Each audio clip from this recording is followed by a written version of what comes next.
Hey everyone, welcome to Princess of Gay. I'm your host Connie, and today we are here with episode 4 of The Legend of Vox Machina.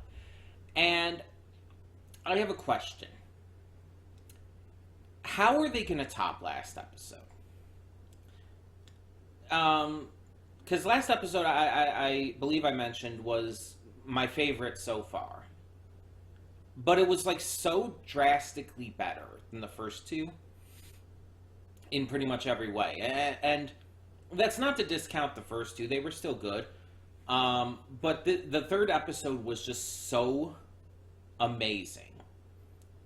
Um, the Briarwoods are great villains. The presence they carry, just their intensity is amazing. And Matt Mercer and Gray Griffin work amazingly with each other with them. And Matt Mercer's performance as Silas also makes me very, very much more excited for him as Ganondorf in Tears of the Kingdom, coming out in just like under 2 weeks now. Hard to believe. Yeah, it's gonna be great, and Gray Griffin's always great at these kind of characters.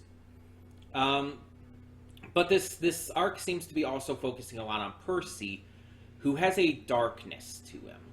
He very much has a darkness to him that is going to be interesting to see in play here.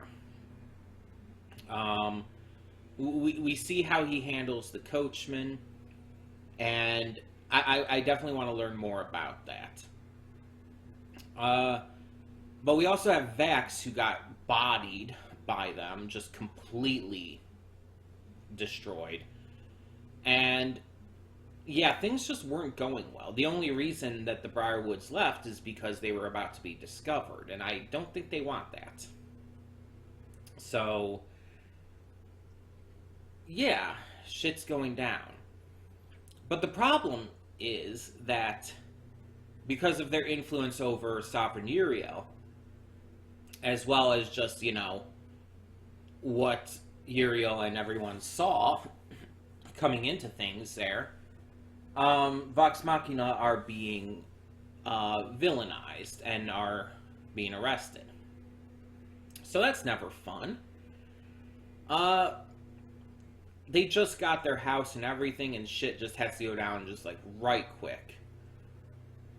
I know this season's like 12, 13 episodes or whatever, but it's like, I wanted more of them in the house, I don't think we're going to get that now. It's like, I just felt like I wanted to see more of them just, I said it last time, just kind of hanging around, not doing any actual, like, adventuring stuff, but just kind of hanging around in the town and everything and just enjoying life and whatnot. It's like, I want to see the downtime just as much as I want to see the action. It's just as interesting, sometimes even more so. So, yeah, I don't think we're gonna get much of any of that at this point. But we'll see. Yeah, I just think last episode was honestly amazing, and even more so after watching it more times, because I've been watching along with reactors such as Blind Wave and Alicia X Life, or is it Alicia X Death? She has 2 channels. I believe the Vox Machina ones are on her main channel, which is Alicia X Death, actually. Either way, I've been watching reactions from them and others as I go along. And yeah, it's just like seeing the episodes again multiple times and watching their reactions to them. It makes me like them even more. Because I'm noticing stuff I didn't notice the first time, and just seeing some of this stuff again, I get to have more than just my, initial first impressions. I get to see it in a less biased way, I guess you could say. So the fact that it's that I'm getting even more excited and more into it with more watches means that, yeah, it wasn't just, recency bias and my initial impression that caused me to like it. It's like, it's just that damn good, even better. So, yeah, that's a very positive thing. Um, and I've talked plenty about how all the voice acting is great, like expected. So, not really anything new to say there, but I'm just excited to see where this is going to go with this arc, because this is definitely more interesting and is presumably going to be more drawn out, hopefully, than the first arc was. Um, but we'll see. I don't know what to expect. I don't know where this is exactly going to go. But like I said, definitely excited. So let's just get this going and hope for the best. When the screen fades to black, pause this redirect and go to the description below. Follow the link to the reaction, and after you watch it, come back here to the redirect and resume play. Because after it fades black and then it fades back in, everything from that point forward will be my afterthoughts and will contain spoilers to the episode. So, that being said, thank you so much for tuning in, and I will see you at the reaction. And we are back, and we'll begin with spoilers in 3, 2, 1, now. So Eugene Bird, who voiced Captain Jarrett, I was looking up his voice to see what I might know him from. I would know him from Bones. He was in Bones, but that's a live action thing, and I don't think I would recognize his voice from that. But he's also the principal in Ghost and Molly McGee. It's like, okay, that's gotta be it. Although I think his voice is still a little different between the two shows, but that's gotta be it, because it's like, that's the only other thing that I would really, I feel, know him for. Like, there's other things there I've seen and whatnot, but not that I would know him for. It's got to be Ghost of Molly McGee. It's got to be for him playing the principal. So that's fun. As for this episode, though, Jesus fuck. That's probably going to be my flavor text on the title of the video. You'll already be seeing this, but still. Like, last episode was probably overall better, I would say. But this episode was like, it leaned so heavy into the horror aspect in the perfect way. You guys know, I've said it before, I love it when a non-horror themed show goes full-on horror. Stuff like the Powerpuff Girls Abracadabra episode, or Samurai Jack's Jack in the Haunted House. Stuff like that, where it's normally not a horror-themed show. It might have little elements here and there, but not focused on that. Not like Courage the Cowardly Dog, which is entirely horror-themed. But it's not a horror-themed show, but leans into it like really heavily for an episode. Even if other episodes have kind of a little bit of that theming in there. Like, obviously this entire arc is going to have that. You have a vampire and his necromancer wife. It's like, yes, there's going to be horror elements. But this episode was directly, straight up horror. Like, you have Vox Machina confined to their keep. So that's already perfect setup for horror. And then you have, we find out that the wife is a necromancer, like I had suspected and everything last episode. We get full confirmation of that. She's not just a warlock, she is a necromancer. And we see her use her powers to not only raise the dead, but create like I don't know exactly what they're supposed to be. They're kind of like wights, I would guess. W-I-G-H-T, by the way. I don't know if that's exactly what they're supposed to be, but it's like, I'm not super familiar with D&D's, I guess you could say, bestiary and everything. I'm not entirely familiar with all the different creatures and undead they have in there, so But yeah, either way, it's like these things are fucking terrifying because they're literally the dead raised to life, but they also have like ghost like powers too. They can phase through solid objects and possess people and just completely fuck them up. Like Jesus fuck. Um, the imagery in this was horrifying. Uh, they fly around, but again, they are physical. They're bones. They're literally corpses raised from the dead. It's just it's genuinely scary. And again, the imagery of like the guards and everyone being killed and Vox Machina being possessed and fucked up and everything. It's like Jesus. They went all out here. Like the animation, the visuals, and everything, they went all out to make this as genuinely terrifying as it was. They put effort into this. Between last episode and now this one, it's like this almost feels like a completely different show than the first two episodes.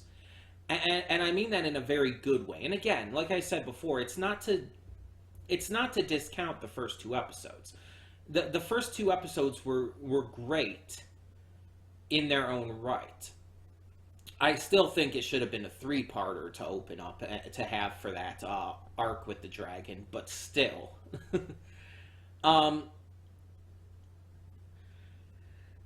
to have to have uh, to have that open up the series, and then right after to go into shit like this, it's like it almost feels like we were tricked. Like the first two episodes made us think this series was going to be just typical high fantasy and everything. You know, typical D&D stuff. But instead, we just move straight into the horror realm and just are given nightmares.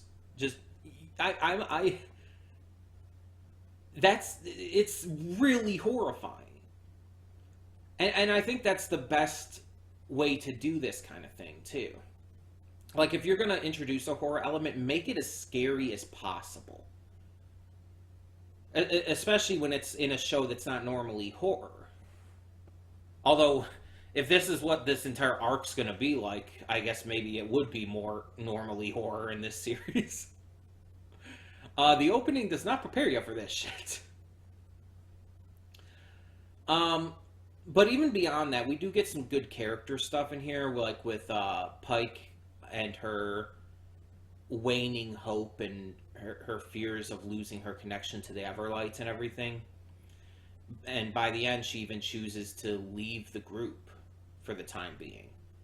It's a temporary thing that's made clear, but she's not going to go with them. Instead, she feels she has to go to a temple and pray and ask for forgiveness from the Everlight and apologize. I don't know what she's apologizing for, but she thinks that that's what she has to do because she thinks Grog is right and that he said that. It's like, what are you apologizing for? You didn't do anything wrong. Like the issue would be more like towards Lady Briarwood, right? Not Pike. Unless she thinks the Everlight is blaming her for getting into the fight with Lady Briarwood. But it's like, that seems dumb to me. I don't know. We'll see, maybe. But I'm thinking it's probably going to be to where she ends up... This maybe ends up working, and then she does end up going to join them after this. And she'll probably come in clutch at the right moment. Like, right when she's needed. That's my guess on what's going to happen with that. We also get Percy talking to his friends a little bit more, and notably Keyleth. We find out that while their experiences are definitely very different, there is still an aspect that can be understood. Keyleth has this ritual with her family and her people where she has to prove herself. She has to go out and prove her worthiness, or she can't return and can never see her family again.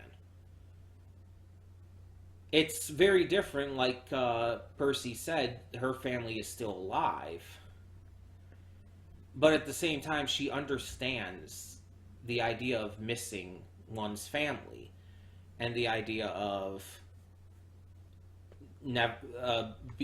thinking you're never going to see them again and everything. But again, it's still different. But Percy, nonetheless, does appreciate her words and thanks her for it and everything. He does genuinely appreciate it. And I think that's something that's very clear. It's like, while he's definitely pulling away a little bit because he's not great with opening up, clearly, he does very much care for his friends. He genuinely cares for them and genuinely appreciates them. And like, you see when they say, like, oh, we're gonna go with you and everything, he's genuinely happy about that. He wants that. We didn't find out about the entire thing with the smoke and the mask this episode, though. That's still being kept a secret for now. So that's interesting. Keyleth's entire worthiness thing, like, it definitely comes into play even further in this episode, though, going back to that. She's told by Percy that he feels she is worthy already. And it does come in clutch when, during the fight with these whites, I'm just going to call them whites for now. During the fight with them, Keyleth is able to, use the sun power, creating the light, and allowing everyone else to take them out. Unfortunately, not in time to kill or to save any of the other soldiers except the captain, but still. So, yeah, that's unfortunate. But he does let them go, so that's good at least. A lot of the other characters don't have too much to do or say in this. Scanlan just has a couple jokes about making a sandwich and his loot and everything. Vex and Vax are like, Vax is worried about whether or not he's going to become a vampire at first. They have a conversation about possibly leaving, but clearly are not going to. Not too much came from them in this episode. Grog was there mostly as support for Pike. It focused a lot on Pike, Keyleth, and Percy mostly. Those characters, those three were the focus of this episode, and I think that's good. I think that worked out really well. I'm definitely interested to continue to see reactions. Alicia and her friend Ant, because Ant is joined in on those reactions too. I'm excited to see what they say. I'm excited to see what Blind Wave says, and everyone else who I'm watching the reactions to. It's going to be really interesting to see their reactions to this. Because again, Jesus fuck. I appreciate that they went all out, but they went all out. Like, they did not hold back. They made this as fucking disturbing and creepy and scary as possible. And again, that's a good thing. But yeah. We also saw very little of the Briarwoods actually in this episode. But we did see that, oh god, what is her name? I still have the credits up, let me check. Allura. We did see that Lady Allura does seem to think that Sovereign Uriel is acting weird. Like, she can clearly tell something's off as well, which is good. But, without proof, there's not really anything that can be done. And all they can really do right now is try to contact the Briarwoods. But let's be honest, they're probably not going to get a response. And if they do, the Briarwoods are just going to spin something. They're just going to spin something. It's very clear. But yeah, this episode was really damn good. Again, I still feel like last episode, episode 3, was just a little bit better in terms of just overall quality. But this one was like really close, like really well up there as well. Um, I'm just really enjoying this series. Like when I came into this series, like I'm thinking like, oh, I'll probably like this. This seems like my kind of thing. I've played D&D. I get into that kind of stuff. I like high fantasy. I went into this series thinking I'm gonna like it, and I watched the first episode, and it's like, yeah, I like this. This is good. I like the characters. I like the stories. I like the comedy. It's like this is fun. Um, but it's like I just didn't expect to like it this much. And again, episodes 1 and 2 were great, but 3 and 4 have blown me away. And it's like if we can keep up this kind of quality and energy throughout even just the rest of this arc, that would be amazing. It's like, where do you go from here, though? Like, what do you, after they defeat the Briarwoods, what's going to be next? Where do you go from something like this? um, that's also pretty exciting in and of itself, because there is a second season. There is a second season as well. And then there's the Mighty Nine series, which is going to be coming, which is the second campaign of Critical Role. Um, I don't know if it's said when that's going to be coming yet, but that is going to be coming at some point. But yeah, I'm excited to see more. I'm just really into this now. And I hope you're excited to see more of my reactions to this. Like, this series is proving to be just wonderful. Absolutely.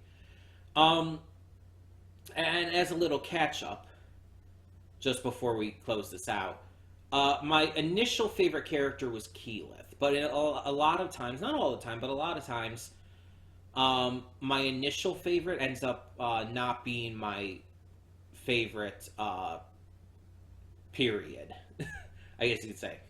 Like in My Little Pony, Friendship is Magic, my favorite initially was Fluttershy, but then Pinkie Pie ended up becoming my, like, end-all, be-all favorite by the end. Well, by season 2, honestly. um, and with Owl House, Amity wasn't my favorite right from the start. Honestly, if I had to say someone, it would probably be Luce, which, fitting still. With Ruby, Yang was my favorite initially, but Weiss ended up becoming my favorite. And it's like, that's just how it tends to go. That's just how it tends to go. You have your favorites at the beginning, the ones who initially hook you in, and you still like them later on. But another character, through development and growth, and just as you continue to see more of them, you start to like them more.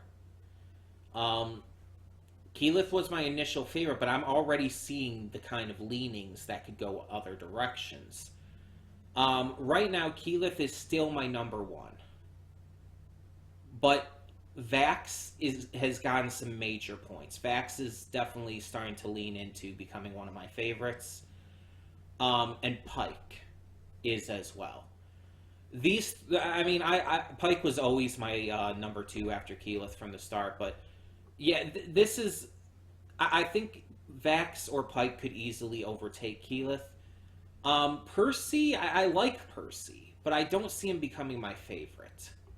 Same with Scanlan. It's like, I like them, but I just don't see them being my favorite. Grog, kind of the same. It's like, I'm not usually huge into characters like Grog. Like Travis Willingham does great here, and I do like him. It's just, he's not going to be my favorite. Vex could get up there. I could see her getting up there. But yeah, we'll just have to see. Of course, hell, my favorite could end up just being a bad guy and be Silas. That's very possible too. I've just been counting the main cast, Vox Machina, but hell, My favorite period for the series could end up just being someone not from the main group. That's very possible. That has happened in various shows. But yeah, either way, tell me your thoughts on this episode down in the comments below. And for now, I'm Connie and I'm signing off. See y'all next time.